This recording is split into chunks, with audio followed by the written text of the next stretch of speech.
ज्ञान दीपक चैनल से ज्ञान लेने वाले सभी दर्शकों के जीवन में खुशियों का दीपक जलता रहे, यही हमारी कामना है। यह कहानी एक दिव्यांग राजा की है जिसके राज्य में कोई भी परेशानी नहीं थी या समस्या नहीं थी। सभी लोग उस राजा से बहुत खुश थे और ऊपर वाले से धन्यवाद करते थे कि इतने अच्छे राजा को उनकी ज़िंदगी में भेजा है। वह राजा दिव्यांग था, उसकी एक आँख नहीं थी और एक पैर नहीं था, लेकिन फिर भी उस राजा को इस बात का कोई मलाल नहीं था। एक दिन राजा अपने महल के गलियारे में घूमते हुए अपने पूर्वजों की लगी तस्वीर को देख रहा था और सोच रहा था कि मेरे पिताजी इतने शूरवीर थे, उनके पिताजी इतने शूरवीर थे, हमें इतने शूरवीर खानदान में जन्म लेने का मौका मिला, ये ऊपर वाले का धन्यवाद है। राजा ने सभी चित्र को देखते हुए आखिरी चित्र तक पहुंचा और फिर उस खाली जगह को देखा तो वह चिंता में पड़ गया, क्योंकि उसे मालूम था कि अब यहाँ जो तस्वीर लगेगी वो उसी की लगेगी। लेकिन राजा को इस बात की चिंता नहीं थी कि वो मर जाएगा। चिंता इस बात की थी कि वहाँ जो पेंटिंग लगेगी वो कैसी लगेगी।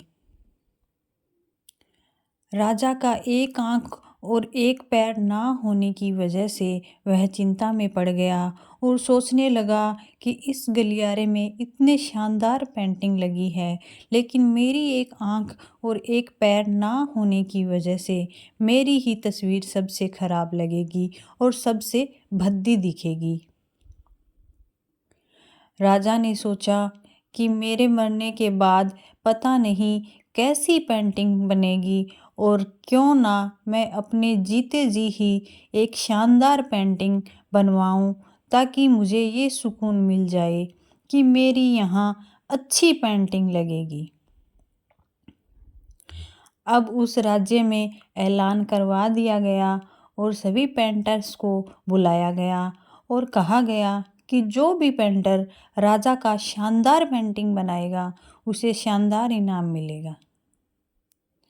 अब सभी पेंटर राज्य में आए और उन पेंटर्स को पता था कि अगर शानदार पेंटिंग बनेगा तो शानदार इनाम तो मिलेगा, लेकिन जिस राजा का एक आंख नहीं है और एक पैर नहीं है उसका शानदार पेंटिंग कैसे बनेगा। पेंटर सोच रहे थे कि इनाम का तो पता नहीं, लेकिन अगर शानदार पेंटिंग नहीं बनी और राजा गुस्सा हो गया तो सज़ा मिलेगी, इसलिए बड़े बड़े चित्रकार भी आगे नहीं आए। तभी उसमें से एक लड़का बोला, राजा साहब, मैं आपकी पेंटिंग बनाना चाहता हूँ, मुझे 24 घंटे का वक्त दीजिए। अब सभी बड़े बड़े पेंटर हैरान हो गए कि ये लड़का क्या पेंटिंग बनाएगा, और अगर राजा को पेंटिंग पसंद नहीं आई तो इसे सज़ा ज़रूर मिलेगी। राजा बोला, ठीक है, आप बना करके आ जाइए। अगले दिन वह लड़का तस्वीर बनाकर लाने वाला था और दरबार पूरी तरह से भर चुका था। लोग दूर दूर से ये देखने के लिए आए कि वह लड़का कैसी पेंटिंग बना करके लाने वाला है। अब लड़का जब उस राजा की पेंटिंग बना कर के लाया तो लोग आश्चर्यचकित रह गए और सब लोग ज़ोर ज़ोर से तालियां बजाने लगे और सीटियां बजाने लगे। और जब राजा ने उस पेंटिंग को देखा तो वो बहुत खुश हो गया और बोला कि वाह, इससे अच्छी पेंटिंग तो इस पूरे गलियारे में नहीं है। राजा ने उस लड़के को बहुत सारा इनाम दिया। अब आप सोच रहे होंगे कि उस राजा की क्या पेंटिंग बनी होगी जिसकी एक आंख नहीं और एक पैर नहीं, कैसा पेंटिंग बना होगा। उस तस्वीर में लड़के ने उस राजा को एक घोड़े पर सवार किया था। एक साइड से उस राजा का एक पैर दिख रहा था और राजा तीरंदाजी करते हुए निशाना लगा रहा था, और निशाना लगाते हुए एक आंख बंद हो जाती है और उस लड़के ने राजा की वही आंख बंद की थी जो राजा के पास नहीं थी।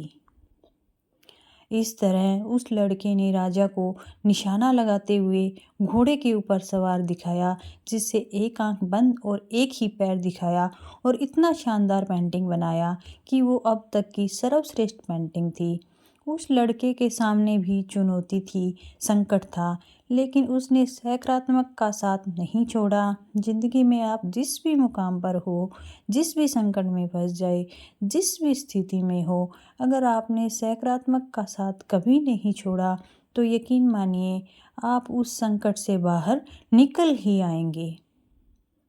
ज़िंदगी में उम्मीद का साथ मत छोड़िए, क्योंकि जिसने उम्मीद का साथ छोड़ दिया तो फिर ज़िंदगी उसका साथ छोड़ देती है। हर पल सकारात्मक रहिए, खुश रहिए, ऊपर वाले के आशीर्वाद के साथ और अपनों के प्यार के साथ, अपनी अच्छी और सच्ची मेहनत के साथ कर दिखाए कुछ ऐसा कि दुनिया करना चाहे आपके जैसा। धन्यवाद।